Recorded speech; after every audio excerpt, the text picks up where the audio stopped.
একটা বাসায় থাকা অল্প কিছু উপকরণ দিয়ে অসাধারণ একটা নাস্তার রেসিপি, সুজি দিয়ে ডিম দিয়ে। তো এখানে আমি পেঁয়াজ কুচি করে নিয়েছি, ধনিয়া পাতা, আদা বাটা, রসুন বাটা, হলুদের গুঁড়া, কাঁচামরিচ, সিম্পল কিছু জিনিস দিয়ে।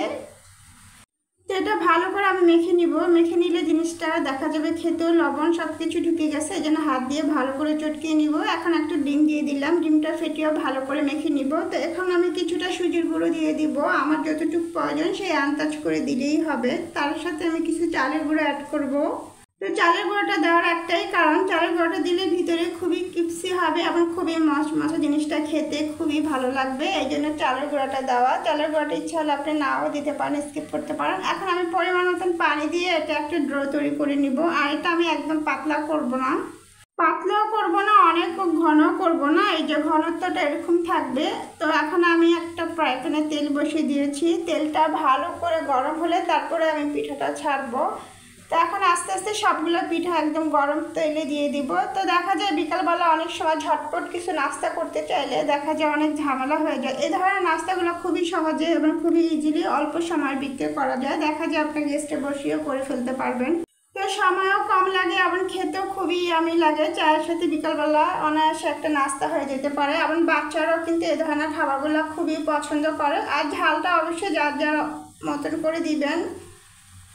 তো আমি এই যে সবগুলো পিঠা দিয়ে দিচ্ছি, এখন আমি আস্তে আস্তে এটা লাল হওয়া পর্যন্ত, তারপর আমি এটা উল্টাবো। আর এটা ডিমের কারণে কিন্তু ফেনাটা উঠছে, ফেনার কারণে কোনো সমস্যা হবে না। এখন আস্তে আস্তে একটা করে সব আমি উল্টিয়ে দিব। তো এটা আমি একদম লাল লাল করিয়ে ভাজবো, এভাবে ভেজে তারপরে আমি উঠিয়ে নিব একটা স্ট্যান্ডারের সাহায্যে। তো একটু সময় নিয়ে ভাজবেন, নাহলে ভিতরে আবার ক্রিসপি থাকবে না, দেখা যাবে কাঁচা থেকে গেছে। তো এই জন্য আমি 5-6 মিনিট নিয়ে পিঠাগুলো সব ভেজে তুলবো। তো এটা আসলে পিঠা না, বিকালে এক ধরনের নাস্তা। এটা তো আসলে মিষ্টি চিনি কিছুই নাই, যারা ঝাল পছন্দ করে তাদের জন্য বিশেষ করে। দেখা যায় এখন মিষ্টি জাতীয় খাবারগুলো বেশি একটা কেউ খেতেও চায় না, বিকালবেলা চায়ের সাথে ঝালটাই বেশি ভালো লাগে। ঝাল জাতীয় জিনিসগুলোই মানুষ বেশিরভাগ পছন্দ করে। আর ঝালটা অবশ্যই ইচ্ছা করলে আপনি আরও বেশি কাঁচামরিচ মরিচগুলো অ্যাড করতে পারেন। তো আমি আমার অনুযায়ী দিচ্ছি, আপনি আপনার অনুযায়ী দিবেন, বাসায় যে পরিমাণ ঝাল খাবে। তো এখন আমি দেখেন কি সুন্দর দেখতে হয়েছে, কালারটা লাল লাল করে সবগুলো ভেজে নিয়েছি, বাকিগুলো আমি এভাবে ভেজে ফেলবো। তো দেখা যায় এগুলো ভেজে অনেক সময় রেখে 1-2 ঘন্টা একদম খুবই ক্রিসপি থাকে, আবার অনেক সময় আপনি রেখে দিয়ে পরের দিনও খেতে পারবেন, নষ্ট হবে না। তো আমি এখন বাকিগুলো আস্তে আস্তে দিয়ে দিচ্ছি। আর এখানে কিন্তু আপনার সময়টাও খুব কম লাগলো, কারণ অল্প কিছু উপকরণ বাসায় থাকা। আমি যতটা সম্ভব সহজভাবে সব কিছু দেখানোর চেষ্টা করি যেন সবাই করে খেতে পারে। তো যদি ভালো লাগে অবশ্যই আপনি শেয়ার করে রেখে দিবেন, তাহলে পরবর্তীতে আবার করে খেতে পারবেন।